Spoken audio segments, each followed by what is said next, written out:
સૃષ્ટિ પર પ્રકૃતિની અનમોલ ભેટ સોગાદનો અવિરત પ્રવાહ, જીવન સંજીવની જડીબુટ્ટીઓની ભરમાર, આયુર્વેદની સદીઓથી દેણ. આયુર્વેદમ. નમસ્કાર દર્શક મિત્રો, આપનું સ્વાગત છે કાર્યક્રમ આયુર્વેદમમાં અને આપ નિહાળી રહ્યા છો અમારા જીટીપીએલ ગુજરાતીની વિશેષ રજૂઆત કાર્યક્રમ આયુર્વેદમ સિરીઝ 2માં. અને હંમેશાની જેમ મારી સાથે સ્ટુડિયોમાં એમડી ડૉક્ટર પ્રાર્થનાબેન મહેતા, આપનું સ્વાગત છે. Thank you so much.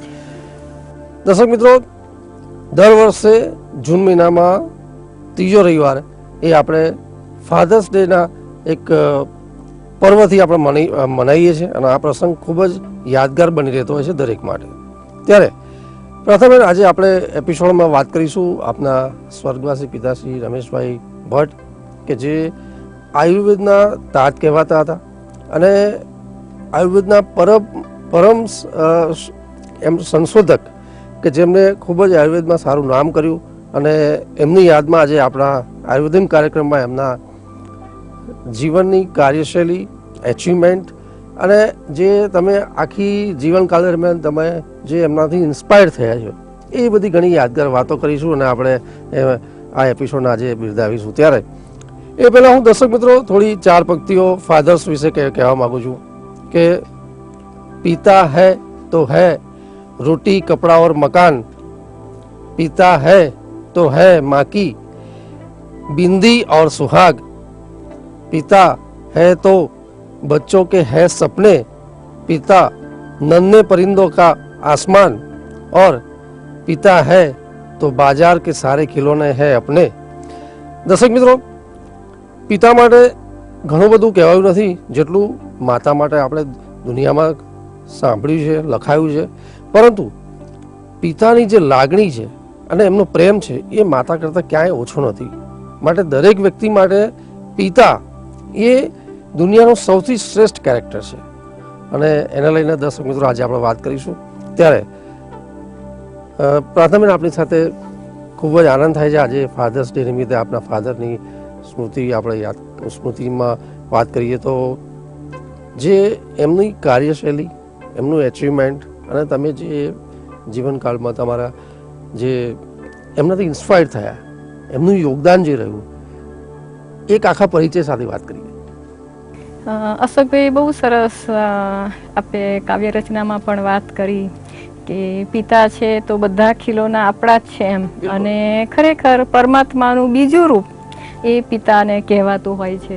અને માતા પછી જો સંતાન માટે કોઈ અધિક નજદીકનું વ્યક્તિત્વ હોય, એ વ્યક્તિત્વ અને અસ્તિત્વ એ બંને પિતા હોય છે. અને દર્શક મિત્રો, આજે જૂન મહિનાનો ત્રીજો રવિવાર એટલે કે ફાધર્સ ડે છે.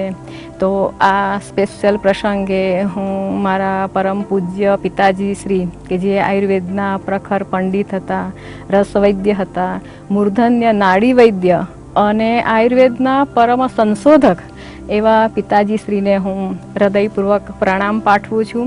સાથે સાથે આ સ્પેશિયલ દિવસે અશોકભાઈ, હું આપના પિતાજીને, દર્શક મિત્રો, આપ સર્વેના પિતાજી શ્રીને અને વર્લ્ડના તમામ પિતાજીને હું હૃદયપૂર્વક પ્રાર્થના પાઠવું છું, હૃદયપૂર્વક વંદનપૂર્વક અભિનંદન કરું છું. હવે આજે આપણે વાત કરીએ કે પિતાજી એક એવું વ્યક્તિત્વ છે કે જ્યારે પિતાજી શબ્દ આવે છે ને અશોકભાઈ, ત્યારે મારા મનમાં એક ઘેઘૂર વડલો માનસ પટ પર તરી આવે છે કે એક એવો ઘેઘૂર વડલો કે જેના મૂળિયા ઊંડે સુધી, ખૂબ જ ઊંડે સુધી મજબૂત રીતે જમીનની અંદર જકડાયેલા હોય છે, જેની વડવાઈઓમાં નાના નાના બાળકો હિંચકે ઝૂલતા હોય છે, ઘણા બધા પંખીઓ કલરવ કરતા હોય છે. આવા ઘેઘૂર વડલા સમાન પિતાજી છે, એની ઉપસ્થિતિમાં પરિવાર છે ને એ આનંદ કિલ્લોલ કરતો હોય છે. એટલે કહેવાય છે ને કે વિશાળી છાયા એ અમ સકલ સંતાપ હરતા.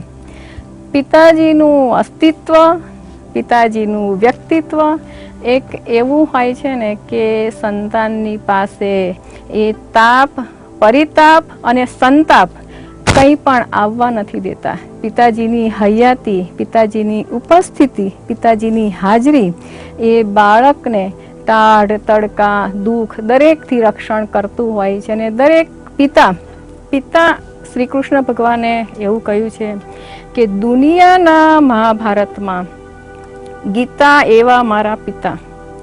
જેવી રીતે મહાભારતમાં કૃષ્ણ ભગવાનની દરેકે દરેક વાતો અર્થસભર હોય છે.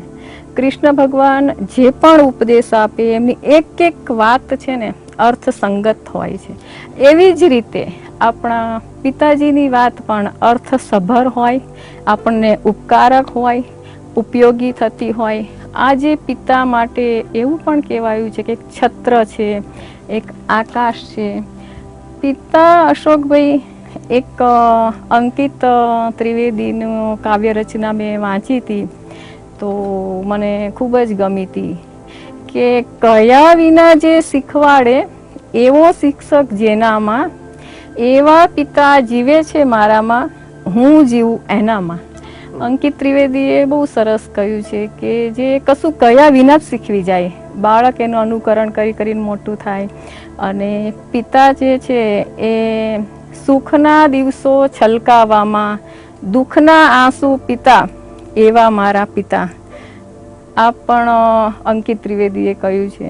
બીજું એમ પણ કહ્યું છે કે આભથી મોટી ઉડાન ભરવા માટે જે આપણને પાંખો આપે છે ને એ જ પિતા.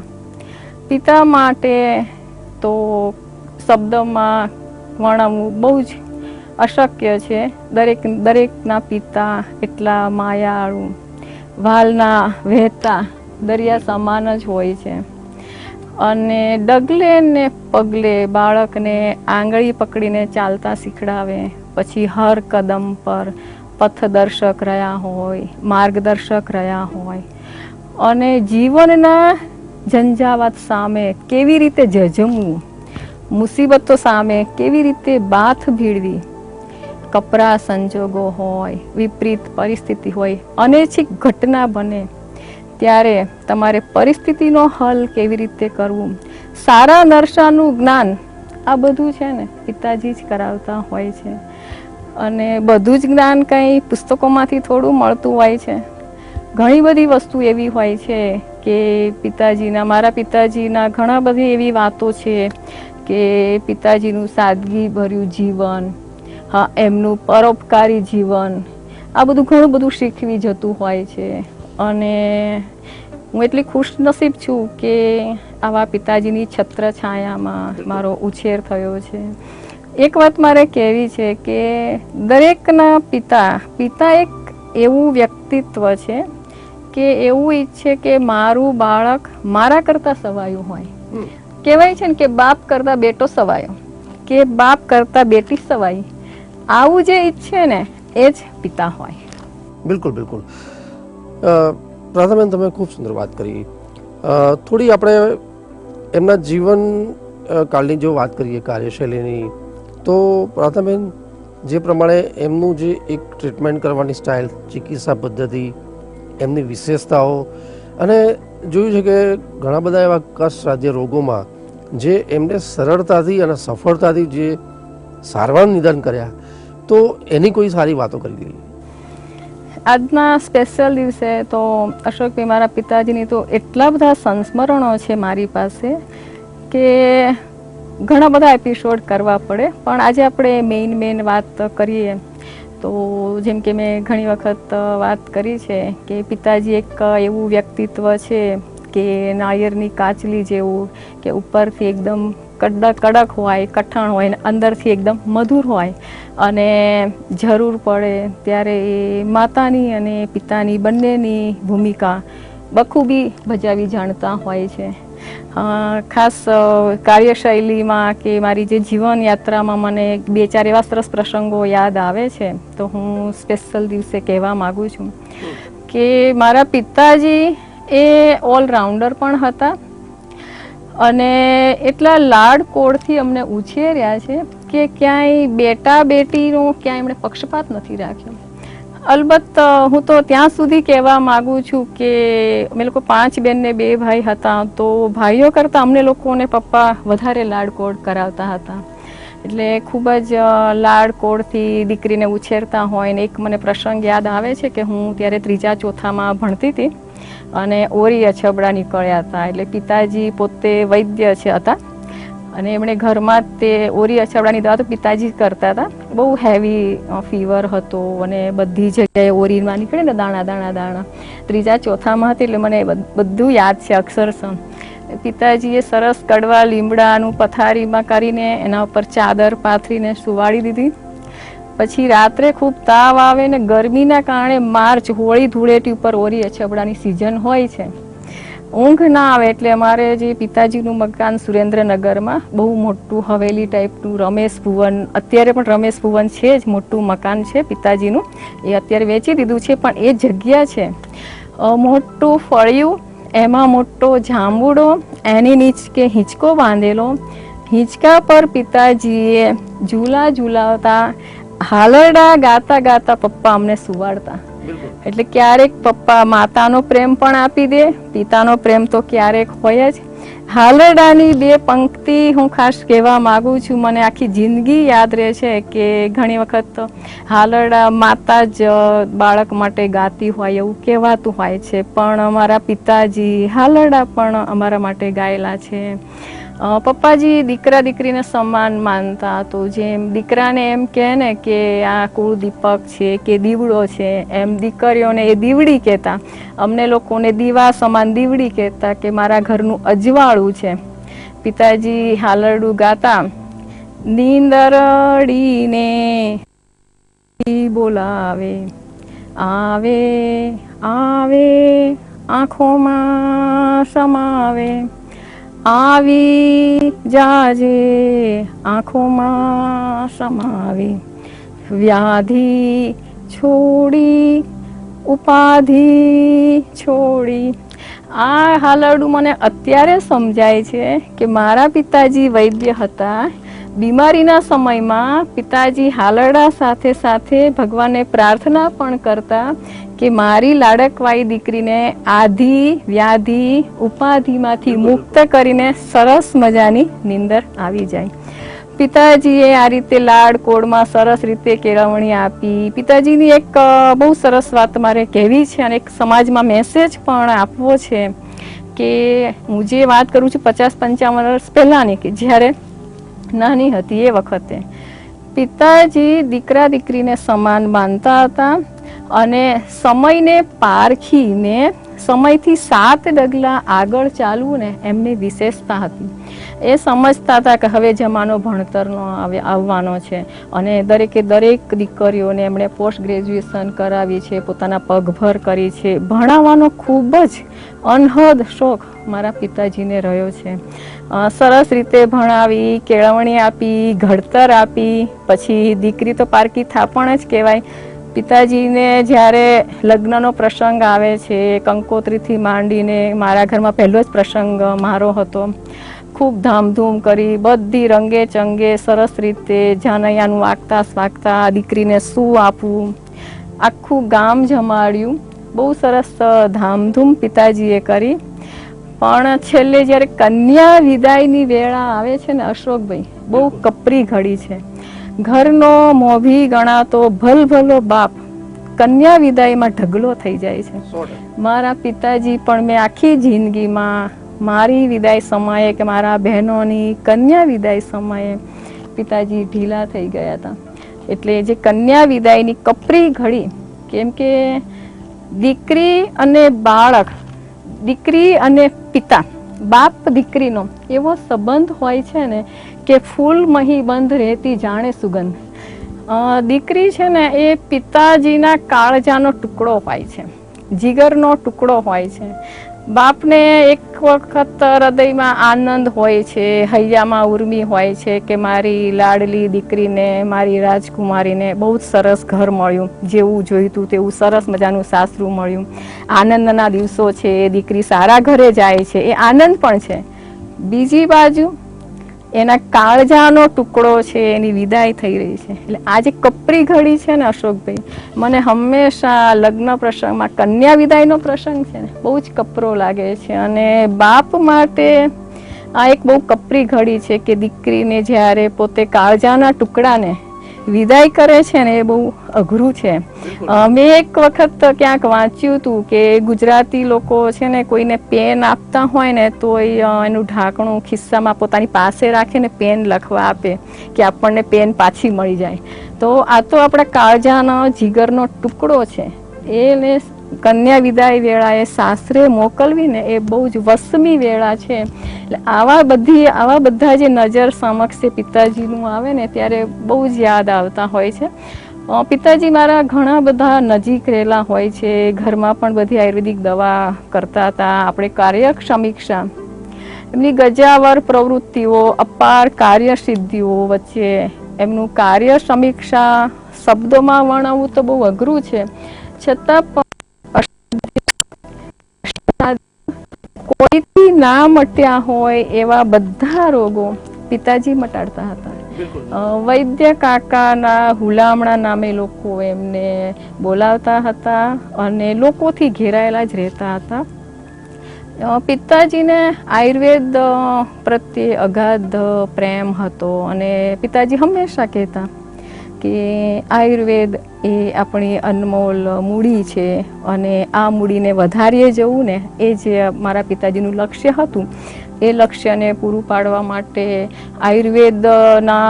આયુર્વેદનું જે જ્ઞાન છે એના માટે લોક જાગૃતિ લાવવા માટે, આયુર્વેદને ઘરે ઘરે ગુંજતું કરવા માટે અને આયુર્વેદના મૂળભૂત સિદ્ધાંતને આમ જનતા સુધી પહોંચાડવા માટે મારા પિતાજી અવારનવાર આયુર્વેદિક કેમ્પ કરતા હતા, અખબારમાં લેખ પણ લખતા હતા અને અવારનવાર ટીવી ઉપર પણ આયુર્વેદિક માર્ગદર્શન પણ આપતા હતા. જે રીતે આપણે પ્રોગ્રામ કરીએ છીએ આ રીતે મારા પિતાજીએ ઘરે ઘરે આયુર્વેદને ગુંજતું કરવા માટે બહુ મહત્તમ ફાળો મારા પિતાજીનો રહેલો છે. અને લોકોના દિલમાં એક અનેરું સ્થાન અત્યારે પણ વૈદ્ય કાકાનું એક અનેરું સ્થાન છે. એક અનેરી લોક ચાહના એમણે મેળવેલી હતી કે લોકોથી સતત ઘેરાયેલા રહેતા. કાર્યશૈલી બહુ જ સરસ હતી એમની. પિતાજી પાસે કોઈ પણ રોગ એવો ન હતો કે ના મટી શકે. ગજાવર કાર્યસિદ્ધિ એમણે ખૂબ ખૂબ કામો કર્યા છે. બિલકુલ પ્રથમ તમે પ્રેમમાં જે લાગણી, સંવેદનશીલતા અને એક પિતા પુત્રીનો જે પ્રેમ, એ સંસારમાં એક એવો પ્રસંગ જે વિદાય વખતની વાત કરી તમે, એ ખરેખર એક પિતા અને પુત્રી વચ્ચે જે એક પ્રેમનું જે એક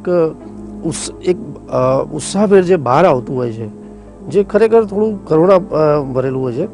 પરંતુ મેં જોયું છે કે મા સાથે તમે જે પ્રત્યક્ષ પ્રેમ લાગણી પ્રસ્તુત કરી શકો છો, માને તમે આઈ લવ યુ કહી શકો છો, મા તમને કહી શકે, પણ પિતા સાથે આ નથી હોતું.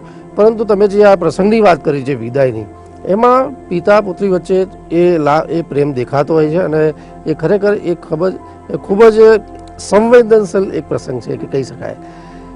બીજી પ્રાથમિક આગળ વાત કરીએ તો તમે ઘણી બધી યાદોને તાજા કરી, પરંતુ એમનું જે જીવન હતું અને એમના લીધે જે આપના જીવનકાળમાં જે આપના આયુર્વેદનો અભ્યાસ હોય, ક્લિનિકની પ્રેક્ટિસ છે તમારી, કે એમની સાથે દીકરીની જે સંબંધો તમારા, અને એનામાં એવી કઈ શીખ તમને મળી અથવા તો કઈ બાબતોથી તમને જિંદગીમાં ઉપયોગી નીવડી અને ઇન્સ્પાયર તમે થયા? પપ્પાએ ઘણું બધું શીખવ્યું છે. જેમ કે મેં પહેલાં કહ્યું કે કહ્યા વિના જે શીખવી જાય. મારે એક બે વાત કરવી પણ છે કે દર્શકોને પણ મેસેજ આપવો છે કે ઘણી બધી વસ્તુ છે એ પપ્પા કહ્યા વિના પણ શીખવી જતા હતા. જેમ કે એક સરસ દાખલો આપું કે હું હોસ્ટેલમાં ભણતી હતી આયુર્વેદનું, BAMS જામનગર આયુર્વેદ હોસ્ટેલમાં અને MD. પપ્પા દર મહિને આવે, પછી કંઈ જરૂરી વસ્તુ અપાવી દે, ક્યાંય કશું કમી ના રાખતા, ક્યાંય અમને ઓછપ આવવા નથી દીધી પિતાજીએ. તો કંઈક સામાન લેવા જતા હતા, એમાં મારું ચંપલ તૂટી ગયું એટલે પપ્પાજીને સંધાવા આપ્યું મોચી પાસે. મોચી એ જમાનામાં તો 5 રૂપિયા માંગ્યા એટલે પપ્પાજી એને 10 રૂપિયા આપ્યા. પછી મોચીએ કહ્યું કે છૂટા હોય તો આપો ને કાકા. એટલે પપ્પાએ કીધું છૂટા નથી, તું તારે 10 રૂપિયા રાખ તારી પાસે. એટલે પછી મેં કીધું કે પપ્પા મારી પાસે છૂટા છે, હું આપી દઉં. એટલે પપ્પા કે ના ના, એને 10 રૂપિયા આપવા દે, મારે એને આપવા છે. એટલે પપ્પાને મેં પછી પૂછ્યું કે પપ્પા એવું કેમ તમારી પાસે છૂટા હતા તોય ના આપ્યા? ત્યારે મને પિતાજીએ જે વાત કીધી ખરેખર એ સમજવા જેવી છે કે જે માણસ મહેનત માટે આખો દિવસ તડકામાં તારા ગંદા ચંપલ રિપેર કરીને તને આપ્યા, એને 5 રૂપિયામાં કચકચ ના કરાય વધારે જ આપી દેવાના. એટલે ક્યારેય દર્શક મિત્રો હું એક મેસેજ પણ કહેવા માંગુ છું કે નાના માણસ સાથે ક્યારેય રકઝક ના કરવી. કેમ કે આપણે લોકો શોરૂમમાં જઈએ તો જે ટેગ પર લખેલા હોય પૈસા આપી દેતા હોય છે, પણ જ્યારે શાકભાજી વાળો હોય, શ્રમિક વર્ગ જે પરસેવો પાડીને જે પૈસા કમાય છે, પિતાજી હંમેશા એમ કહેતા કે જે લોકો મજદૂર કરે છે, મજૂરી કરે છે, એનો પેટનો ખાડો પૂરે છે, એના પરિવાર માટે આટલી બધી મહેનત કરે છે, એને એ માગી એટલા જ પૈસા આપી દેવાના. અત્યારે પણ હું જ્યારે મોચી પાસે કંઈક રિપેર કરવા જઉં ને ત્યારે પપ્પાની જેમ એ 10 માગે ને તો 20ની નોટ આપી દઉં કે પેલો માણસ સવારથી સાંજ સુધી એના પરિવાર માટે મહેનત કરે છે. ભલે તમે યંગ ભિખારીને 1 પણ રૂપિયો ના આપો કેમ કે એ કામચોર છે, પણ જે વ્યક્તિ કામ કરે છે ને એને તમે એપ્રિસિએટ કરો, એને તમે મદદ કરો. એટલે આ એક શીખ એ મને હંમેશા યાદ રહેશે કે જે ગરીબ વર્ગ છે, જે મહેનત કરે છે, એમાં ક્યારેય આપણે પૈસા આપવામાં ઉદાર દિલ રાખવું જોઈએ. આ પણ એક પપ્પાજીએ મને શીખવ્યું છે. બીજી વાત જે મને શીખવી છે વ્યવસાયિક ક્ષેત્રે કે મેં MD જામનગર મેં પાસ કર્યું, પછી અમદાવાદમાં અમારા પિતાજીનું હરિકૃષ્ણા કોમ્પ્લેક્સ પાલડી છે એમાં મારા પપ્પાજીનું ક્લિનિક હતું અને મારે 2 દીકરા નાના હતા. એટલે મેં એક ટાઈમ પપ્પા સાથે પપ્પાના જ ક્લિનિકમાં મેં મારી પ્રેક્ટિસ ચાલુ કરી દીધી. પપ્પા ખૂબ જ ફોરવર્ડ હતા. પપ્પાની પ્રેક્ટિસ હતી કોમ્પ્લિકેટેડ પેશન્ટની હતી. ઘણા બધા પપ્પાએ મને ઘણા બધા પેશન્ટનું જ્ઞાન આપ્યું, ઘણી બધી વસ્તુઓ શીખવી. જે મહત્વની વાત શીખવી પપ્પાએ એ કે કોઈ પણ વસ્તુ, તમે કોઈ પણ દવા જે તમે પેશન્ટને આપો ને અશોકભાઈ, તો તમે જે ખાઈ શકો હોય એ જ દવા તમે પેશન્ટને આપો.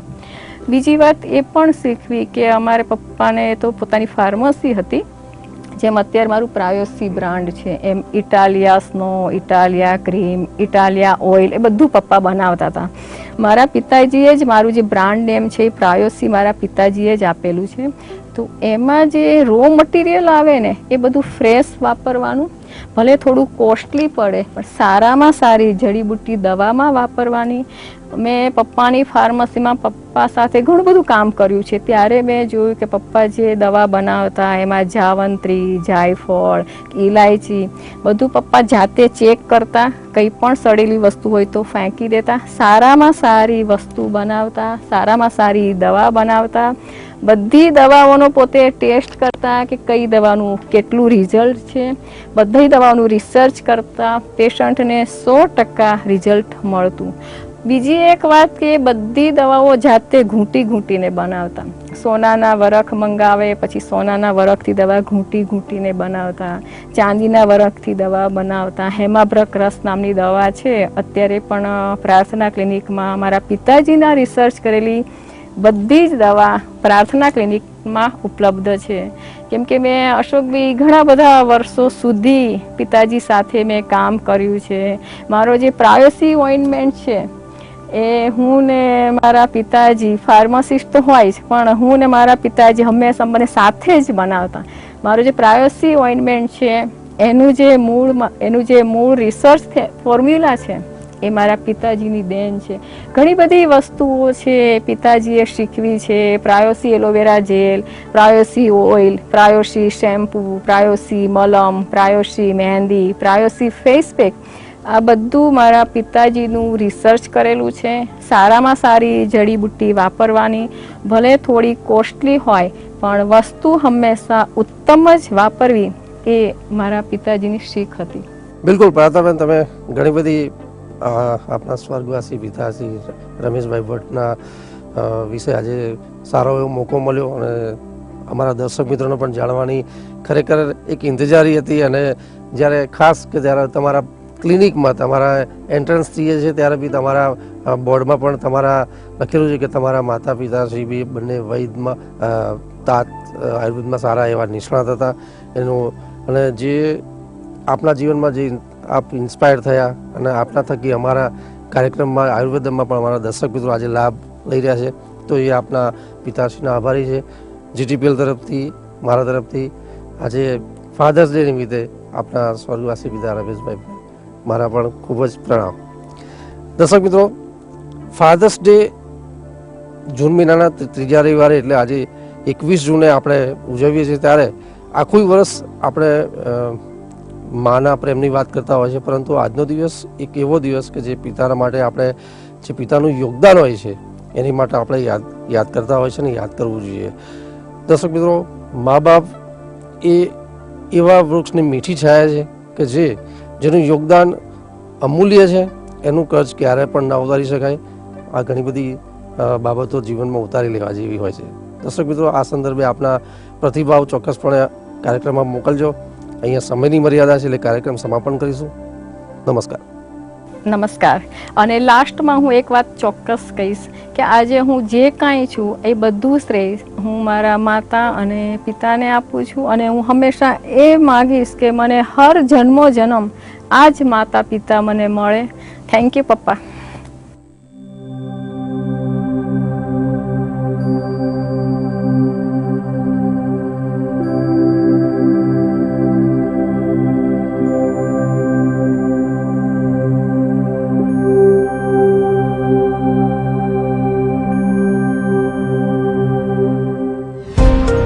સૃષ્ટિ પર પ્રકૃતિની અનમોલ ભેટ સોગાદનો અવિરત પ્રવાહ, જીવન સંજીવની જડીબુટ્ટીઓની ભરમાર, આયુર્વેદની સદીઓથી દેણ.